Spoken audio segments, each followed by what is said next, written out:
All right, Apple's Worldwide Developers Conference for 2022 is coming up pretty soon. I'm going to tell you all the stuff that I want to see. So every year when WWDC happens, there's so many little things that I want to keep track of. I actually make a bingo card so that I can see what they released and what they didn't. Generally, I divide this stuff into 5 basic categories, right? First up, hardware. So it would be nice if they released an iPad Pro at WWDC that would maybe not compete quite so much with the iPad Air, but I don't think that's going to happen. It would also be nice to see a new Apple Pencil, maybe one in black, maybe one that has new features. Again, probably not going to happen. What I really hope they'll do is a new Mac Pro. If you remember, 2 years ago, Tim Cook said this. And for the customers, we expect to ship our first Mac with Apple Silicon by the end of this year, and we expect the transition to take about 2 years. The Mac Pro is the only device left that still uses an Intel processor. Everything else is migrated to Apple's Silicon M1 architecture.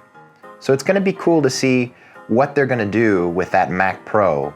Since we've seen the Mac Studio use fans to get more performance out of the M1 chips, they're probably going to have some pretty big fans on that Mac Pro, and maybe even a chip that's like the M1 Omega.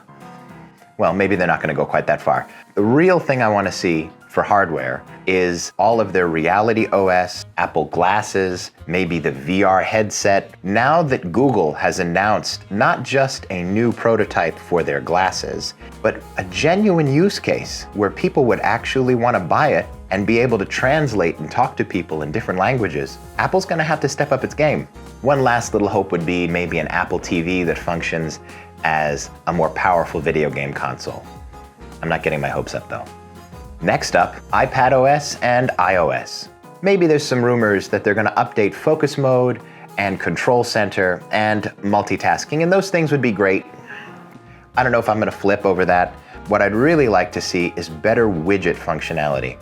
Right now, if you touch the widget, it takes you to the app that owns the widget. But it would be cool if you could interact with the widget without actually leaving your home screen.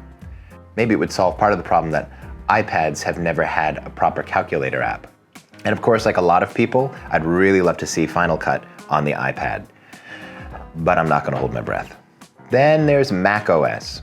There isn't a whole lot that I'd like to see on macOS. I'm sure they'll continue to bring it in line with how iPadOS works. The one thing that made me a little sad is that Unreal Engine 5 and game development in general doesn't really work very well on M1 Silicon. Granted, that's something that the embattled Epic Games is going to have to fix as well. So let's hope that whatever they need to do, they can make nice and make that happen.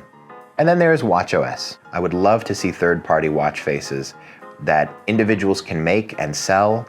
And the last category is other. Something that's happening across the computer universe is a movement to get rid of passwords using more robust two-factor authentication. We know that when you use your Apple ID, Apple will send you a 6-digit code and it checks the device. I think they're really poised to be able to deploy that in a way that would apply to apps as well, and maybe even websites that are not related to Apple. Being able to say that you're less likely to be hacked because your devices, your $1,000 devices that you buy, are going to keep you protected. I think that would really fit with what they're trying to do. So that's it. Now you know what I have my eyes peeled for at this year's WWDC. Tell me if there's anything you're keeping your eyes out for, and I'll see you again soon.